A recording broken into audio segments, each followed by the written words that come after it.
Welcome back to the actual way. I know कि मैं बहुत दिन बाद वीडियो बना रहा हूँ, सॉरी उसके लिए।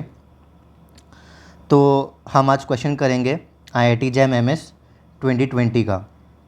तो ये क्वेश्चन हमारा लीनियर अलजेब्रा से है, स्पेसिफिकली लीनियर ट्रांसफॉर्मेशन से। तो क्वेश्चन में हमारा क्वेश्चन नंबर ये था 17। तो इसमें क्या गिवन है, हमको एक लीनियर ट्रांसफॉर्मेशन गिवन है T, जो कहाँ से कहाँ है, R3 से R4 में है। और हमको 3 वैल्यू गिवन है ट्रांसफॉर्मेशन। T110 का वैल्यू गिवन है, T101 का गिवन है और T011 का गिवन है। और पूछा किसका है, T111 का। तो इसमें कॉन्सेप्ट क्या है ना, कि सिंपल सा बात है, ये लीनियर ट्रांसफॉर्मेशन है। तो इसमें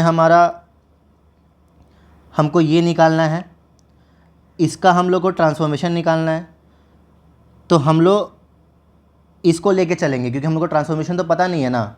तो इसको हम लोग ये 3 चीज़ के फॉर्म में लिखने की कोशिश करेंगे, लीनियर कॉम्बिनेशन के। तो 111 को कैसे लिखेंगे, अल्फ़ा टाइम्स पहला क्या है, वेक्टर ये है। बीटा टाइम्स दूसरा वेक्टर क्या है, 101। फिर इसको गामा ले लेते हैं। फिर ये तीसरा क्या है वेक्टर, 011। कॉमा कर सकते हैं, मैंने कॉमा नहीं दिया है। ये ऐसे क्यों लिखा मैंने, क्योंकि यहाँ पे अगर हमको अल्फ़ा बीटा और गामा का वैल्यू मालूम चल जाए तो यहाँ पे हमको इसका रिलेशन मालूम चल जाएगा कि ये तीनों से ये कैसे बना है। हम लोग ये तो निकालने की कोशिश कर रहे हैं ना। क्यों ऐसा क्यों करना चाह रहे हैं, क्योंकि ये हम लोग का जो है ये क्या है, अगर आपको याद हो, अगर आपने पढ़ा हुआ है तो ये स्टैंडर्ड बेसिस बोलते हैं इसको, स्टैंडर्ड बेसिस ऑफ R3 बोलते हैं। तो बेसिस क्या करता है, स्पैन करता है कोई भी वेक्टर को। तो ये R3 का बेसिस है, तो ये R3 में कोई भी वेक्टर को स्पैन कर लेगा। तो इसको वही हम लोग अल्फ़ा बीटा गामा निकालने की कोशिश कर रहे हैं, जिस वैल्यू के लिए ये 111 को स्पैन कर दे। तो इससे चलिए निकालते हैं नॉर्मल, ये तो इजी है।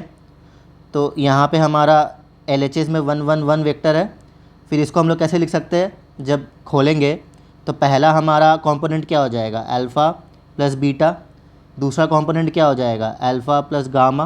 तीसरा कंपोनेंट क्या हो जाएगा, बीटा प्लस गामा। तो हमारा ये कंपोनेंट हो गया।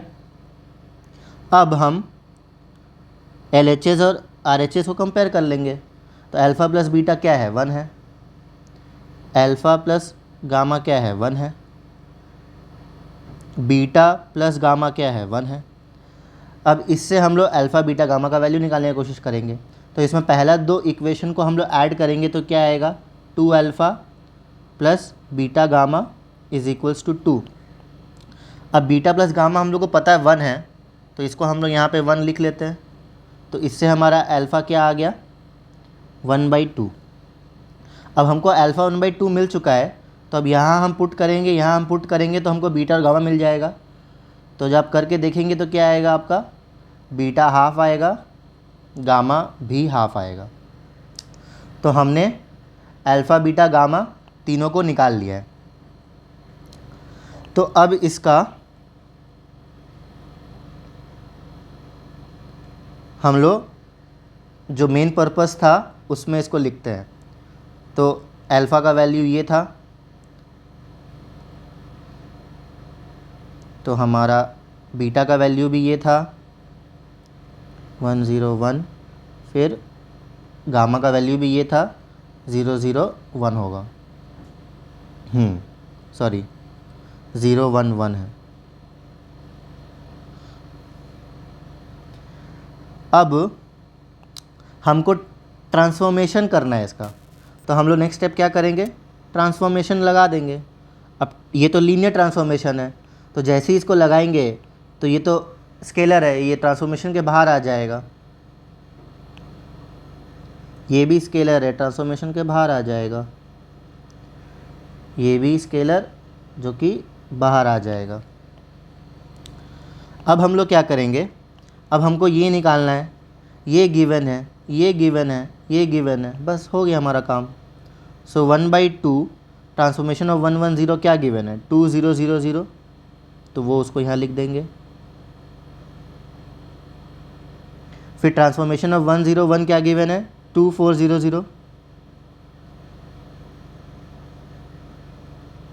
अब ट्रांसफॉर्मेशन ऑफ 0 1 1 क्या गिवन है, 0 0 2 0, और हम लोग को चाहिए क्या था, ट्रांसफॉर्मेशन ऑफ 1 1 1।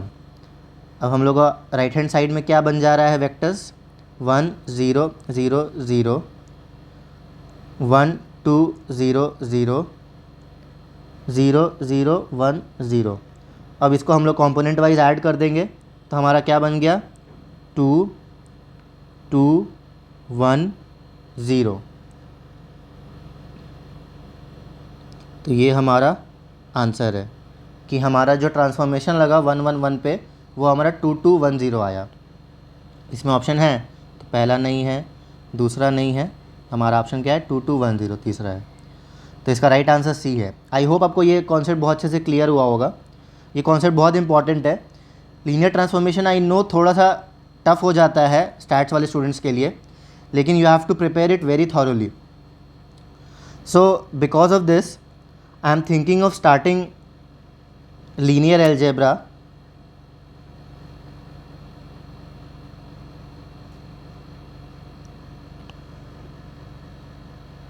MS और MA को ध्यान में रखते हुए मैं MA वाला तक लेवल तक आपको लेके जाऊंगा। ऐसा क्यों बोल रहा हूँ, बिकॉज MS को भी लीनियर एल्जेब्रा बहुत अच्छे से कवर करना है, सिर्फ ये एग्ज़ाम के लिए नहीं, लाइफ के लिए। बिकॉज अभी आने वाला समय में linear algebra is the most important topic जो आपको पढ़ना चाहिए। क्यों? क्योंकि आप स्टैटिस्टिक्स पढ़ोगे, मास्टर्स करने जाओगे, तो आपका रोल जो होता है वो आजकल क्या चल रहा है, डेटा साइंस। तो डेटा साइंस का जो क्रक्स है ना, क्रक्स वो लीनियर अलजेब्रा पे डिपेंडेंट है। क्योंकि जितने मशीन लर्निंग है, जितने भी एल्गोरिदम्स है, सब का बेसिक लीनियर अलजेब्रा है, सब का बेसिक। आपने सुना होगा PCA, SVD, सब लीनियर अलजेब्रा से आता है। अगर आपका लीनियर अलजेब्रा स्ट्रॉन्ग नहीं होगा तो आप उस चीज़ को कभी भी समझ नहीं सकते हैं। तो आपको इसको लॉन्ग रन को लेके चलना है, सिर्फ एग्ज़ाम फोकस नहीं रखना है, इसको आपको लॉन्ग रन लेके चलना है कि हाँ, आज मैं जो चीज़ सीख रहा हूँ वो मेरे को लाइफ भर काम आने वाली है। क्योंकि कोई भी चीज़ हम सीखते हैं तो उसमें वाई वाला क्वेश्चन तो रहना ही चाहिए ना, कि हम ये चीज़ सीख क्यों रहे, हमारे काम क्या है ये। हम बस पढ़ते जा रहे हैं एग्ज़ाम निकालने के लिए, तो उसका कोई मोटिव थोड़ी होता है। तो इसीलिए आई am thinking of starting linear algebra. आप लोगों को क्या लगता है कि मुझे स्टार्ट करना चाहिए कि नहीं करना चाहिए, आपका हेल्प होगा कि नहीं होगा with respect to exams and with respect to learning linear algebra? Obviously मैं भी सीखूँगा इस दौरान। ये 2 वेज़ होते हैं। तो जो भी आपके डाउट्स है इसको रिलेटेड, ये क्वेश्चन तो आपको क्लियरली समझ में आया ही है। और लीनियर एल्जेब्रा में स्टार्ट करने वाला, उस पर आपके क्या रिव्यूज़ है, क्या विचार है, वो आप कमेंट्स में लिख सकते हैं। और कुछ भी प्रॉब्लम हो मुझसे कम्युनिकेट कर सकते हैं कमेंट्स के थ्रू। Thank you.